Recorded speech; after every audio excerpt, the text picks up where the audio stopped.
Hai teman-teman, I'm Farid and welcome back to my channel.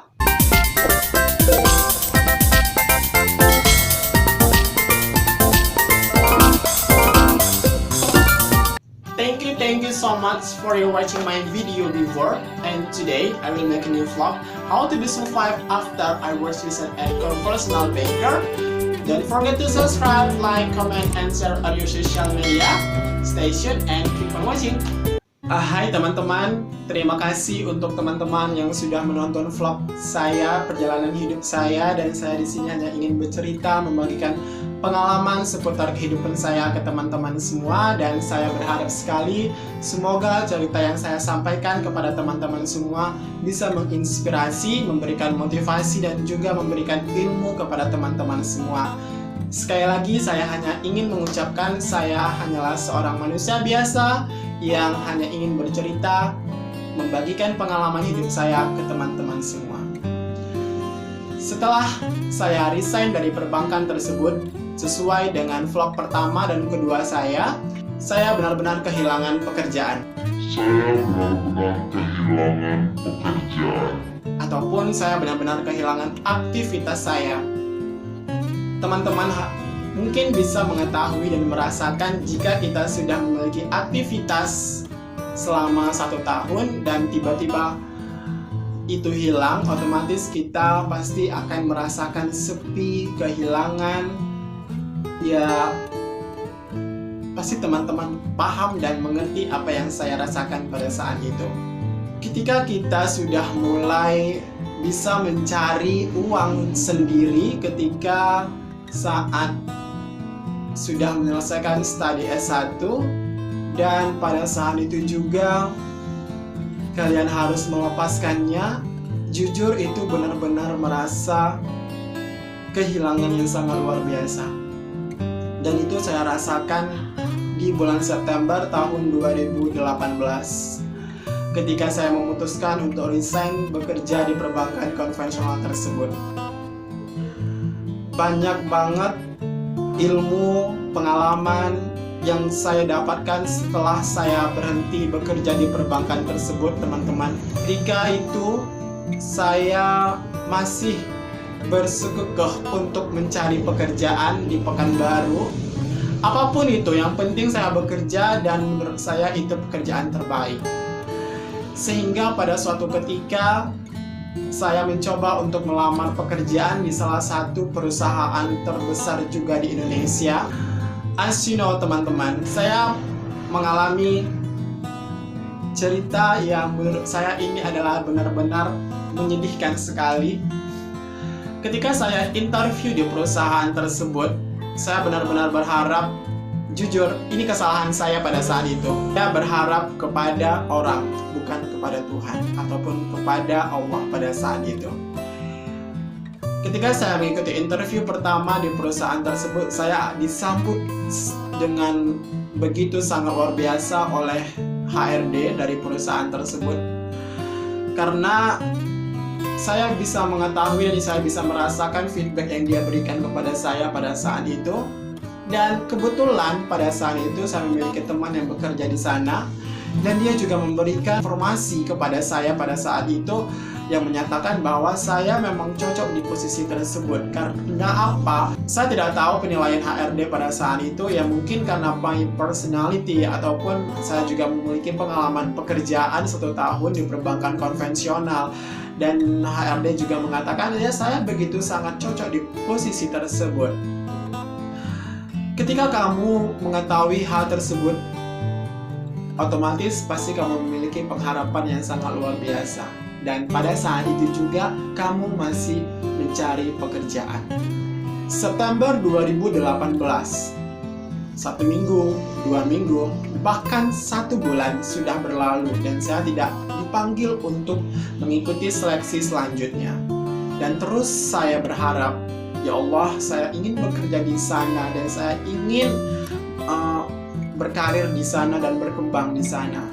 Setelah 1 bulan saya tidak mendapatkan notif dari perusahaan tersebut. Saya terus menunggu sampai akhirnya saya memberanikan diri untuk bertanya ke teman saya bagaimana proses rekrutmen saya di perusahaan tersebut. Dan teman saya berkata pada saat itu, Farid, kamu lulus, kamu bagus, dan HRD saya ataupun atasan saya bilang bahwa kamu itu cocok di posisi itu, kamu tunggu saja. Dan ya, saya sebagai seorang yang menunggu jawaban pada saat itu ya setia untuk menunggu. Dan sampai pada suatu ketika, udah sampai pada saat itu bulan Desember tahun 2018.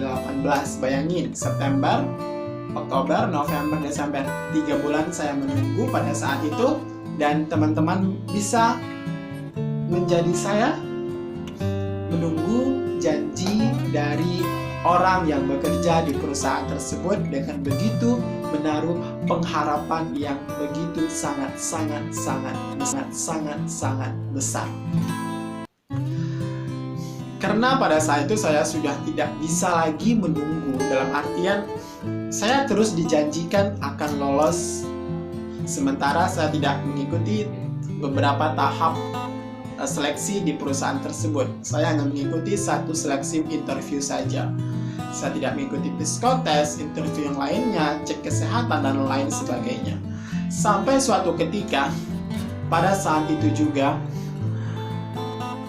teman saya WhatsApp, dia bilang, Farid, minggu depan kamu akan mengikuti medical check up ataupun tes kesehatan.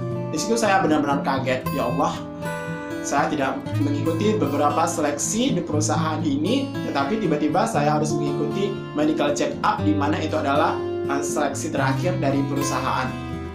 Dan saya di situ benar-benar bahagia sekali, shock juga. Dan ya, saya akan menunggu pada saat akan dipanggil untuk medical check up. Dan as you know guys, sampai pada saat itu juga, akhir Desember, saya tidak dipanggil-panggil untuk medical check up. Dan saya memberanikan diri untuk menelpon perusahaan tersebut. Dan apa yang terjadi? Untuk posisi yang saya lamar, sudah mengikuti medical check up. Dan aku gagal pada saat itu juga.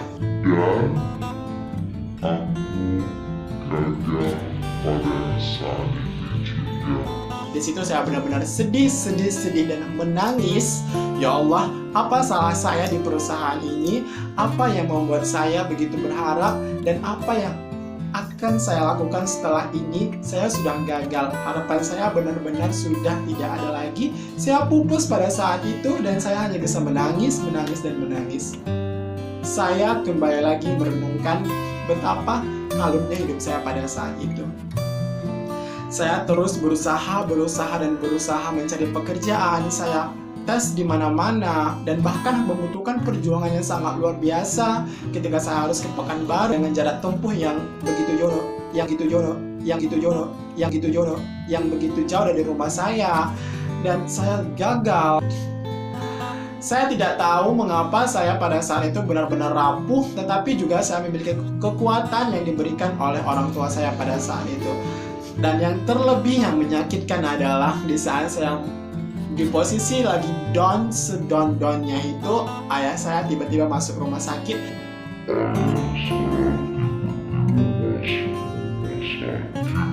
Dan as you know guys, ayah saya masuk rumah sakit karena penyakit diabetes.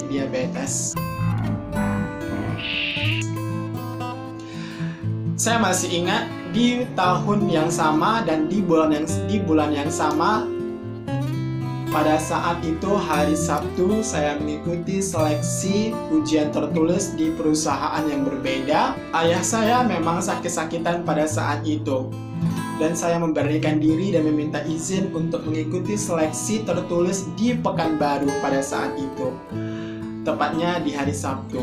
Jujur teman-teman, pada saat hari Sabtu dan selesai saya mengikuti ujian, saya langsung pulang ke rumah karena saya memiliki firasat yang tidak enak karena ayah saya sakit. Saya sampai di rumah, ini kalau saya cerita emosional banget, saya pengen nangis. Ketika saya sampai di rumah, orang di rumah saya sudah ramai berdatangan, tetangga dan keluarga. Saya belum makan malam pada saat itu. Saya parkirkan motor di rumah saya dan saya benar-benar kaget ketika orang sudah ramai di rumah. Ya Allah, ini kenapa?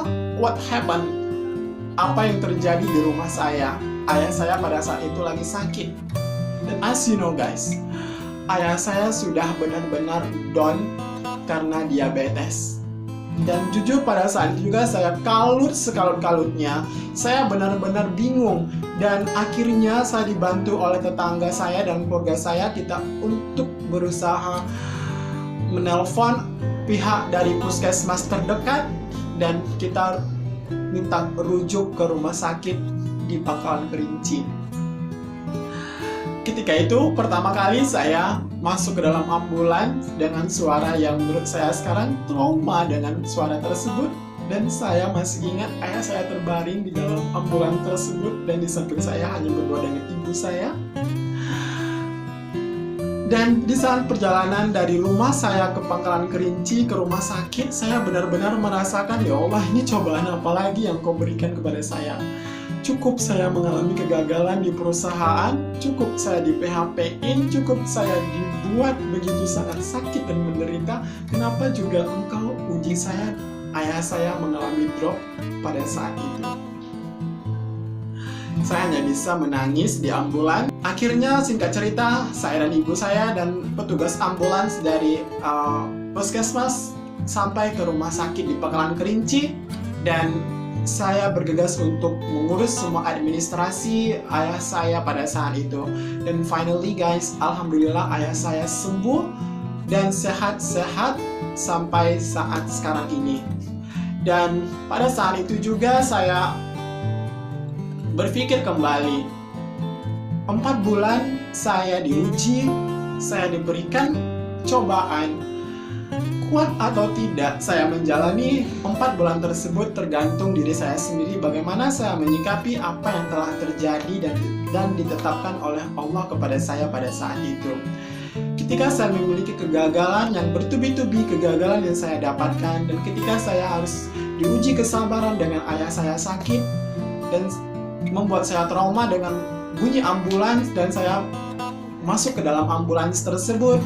Ketika saya harus mengeluarkan keringat, usaha, tetapi sia-sia pada saat itu, hanya satu yang bisa saya ambil, sabar dan teruslah bertawakal kepada Allah. Karena pada akhirnya apapun yang kita lakukan, apapun yang kita jalani, semuanya sudah diatur oleh Allah dimanapun kita berada. Dan 4 bulan tersebut membuat saya benar-benar mengerti dan paham akan yang namanya takdir, akan yang namanya jalan kehidupan. Dan 4 bulan tersebut benar-benar mengajarkan saya arti dari sebuah kehidupan yang sesungguhnya. Dan pada saat itu juga saya kembali untuk tersenyum, saya kembali untuk grow up lagi. Hidup saya harus berkembang, hidup saya terus berjalan, dan hidup saya terus bahagia. Sampai di satu titik yang membuat saya benar-benar bahagia sekali ketika saya pergi belajar bahasa Inggris di kampung Inggris Pare, Kediri, Jawa Timur, karena itu adalah mimpi saya sedari sangat lama sekali. Bagaimana kelanjutan dan keseruan saya belajar di kampung Inggris selama 3 bulan, dan apakah itu membantu saya dalam mencari pekerjaan karena pada saat itu saya masih dicap sebagai pengangguran? Jangan lupa untuk tonton vlog saya